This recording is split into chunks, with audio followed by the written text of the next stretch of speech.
আসসালামু আলাইকুম রহমতুল্লাহ। সাইফুল অনলাইন একাডেমির পক্ষ থেকে সবাইকে স্বাগতম জানাচ্ছি। আজকে আমার প্রথম ক্লাসে আমি আপনাদের সাথে এমন কিছু শেয়ার করব, এমন গুরুত্বপূর্ণ কিছু টপিক শেয়ার করব যে টপিকগুলো ম্যাথ করার ক্ষেত্রে খুবই গুরুত্বপূর্ণ, যেগুলো না জানলে আমি ম্যাথের কিছুই বুঝবো না। ধারাবাহিক একটার পর একটা এলোমেলোভাবে দেবো না। যেমন আমি যোগ না করে ভগ্নাংশ আসবো না, আগে আমার যোগ প্রয়োজন, এরপরে বিয়োগ শুরুতে করবো না, কারণ আগে যোগ করতে হবে না। আগে আমাকে প্রথমে দেখতে হবে আলোচনার বিষয়বস্তু দিছি। আলোচনার বিষয়বস্তু আমি কী আলোচনা করব, কী শেয়ার করব, ওই বিষয়টা একটু ক্লিয়ার করতেছি। দেখো তো, প্রথমে আছে 1 থেকে 100 পর্যন্ত গণনা। 1 থেকে 100 পর্যন্ত গণনা, এটা প্রথমে আমি শেষ করব। এরপরে দ্বিতীয়ত আছে গাণিতিক চিহ্ন। যে চিহ্নগুলো যদি আমি না চিনি, গাণিতিক চিহ্ন যে 4টে, যোগ বিয়োগ গুণ ভাগ, এই 4টা চিহ্ন যদি আমি না চিনি, আমি কোনো কাজ করতে পারবো না। চিহ্ন ছাড়া কি কোনো কাজ করা যাবে? যেমন যোগ আছে, যোগ থাকলে তো আমি যোগের কাজ করতে পারবো, বিয়োগ থাকলে তো বিয়োগের কাজ করতে পারবো। এগুলো কিছু নেই, তাহলে আমি কীভাবে করব? এই জন্য আমাকে এটা হচ্ছে ইম্পর্ট্যান্ট, খুবই গুরুত্বপূর্ণ একটা টপিক, গাণিতিক চিহ্নগুলো জানা। এরপরে দেখো তো, আমাকে 3 নম্বর পয়েন্ট আছে যোগ করি। 3 নম্বর পয়েন্ট আছে আমাকে যোগ করি। যোগ কীভাবে করতে হয় একেবারে বেসিক থেকে আমি ক্লিয়ার করে দেবো। এরপরে আছে বিয়োগ করি। বিয়োগ কীভাবে করতে হয়, শর্ত মানতে হবে বিয়োগে কী শর্ত মানতে হবে, ওইটা আমি দিয়ে দেবো। এরপরে আছে আমার গুণের সূত্র বা নামাতা, যেটাকে আমরা নামাতা বলি, এটা গুণের সূত্র বলা যায়, কারণ ওইটা ছাড়া গুণ করা যায় না, এই জন্য এটাকে সূত্র বলা যায় এবং নামাতাও বলা যায়। এরপর আছে আমাকে গুণ করি। যখন আমার সূত্র নামাতা ক্লিয়ার হয়ে যাবে, তখন আমি গুণ করতে পারবো। প্রথমে গুণ করতে পারবো না, কারণ নামাতা বিহীন আমি কোনো কিছু করতে পারবো না।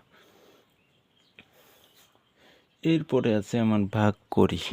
গুণ শেষ যখন হয়ে যাবে, তখন আমি ভাগ শুরু করব। ভাগের কিছু শর্ত আছে, আমি শর্তগুলো বাংলায় লিখিত আকারে দেব, সব কিছু বাংলায় লিখিত আকারে দেবো। এরপরে প্র্যাকটিক্যালি শেখাবো, দুইটার সমন্বয়ে একেবারে ক্লিয়ার হয়ে যাবে। এরপর আছে আমার লসাগু করতে হবে। লসাগু কীভাবে করবো ওইটাও আমি ক্লিয়ার করবো। এরপর গসাগু আছে, গসাগু কীভাবে করতে হবে ওইটাও করবো।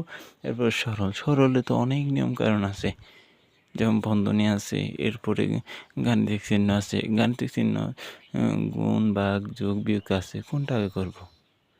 আগে ভাগের কাজ করবো, বিয়োগের কাজ করবো, নাকি যোগের নাই গুণের?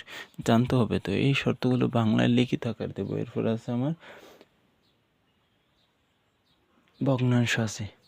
ভগ্নাংশ আমি কীভাবে করবো?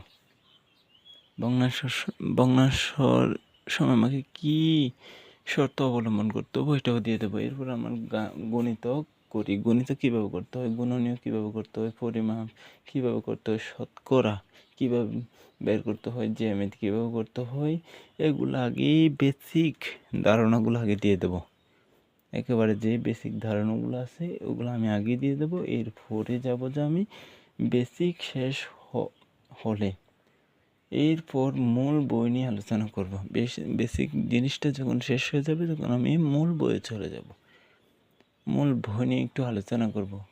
এগুলো যখন শেষ হয়ে যাবে, এগুলো হচ্ছে বেসিক ফর্মুলা, এগুলো যখন শেষ হবে, তখন আমি বইতে যাওয়ার পর আমি একটু ধারণা দিলে হয়ে যাবে, কারণ আগে তো এগুলো ক্লিয়ার না থাকলে বইতে গিয়ে নতুনভাবে তথ্য দিতে হবে। এই জন্য আমি আগে এটা ক্লিয়ার করব। এই জন্য আমি এগুলো একটু দিছি। আমার সাইফুল অনলাইন একাডেমিতে এই ভিডিওগুলো যাবে। এগুলা শেষ হলে আমি মূল বইয়ের ভিডিওগুলো দেব।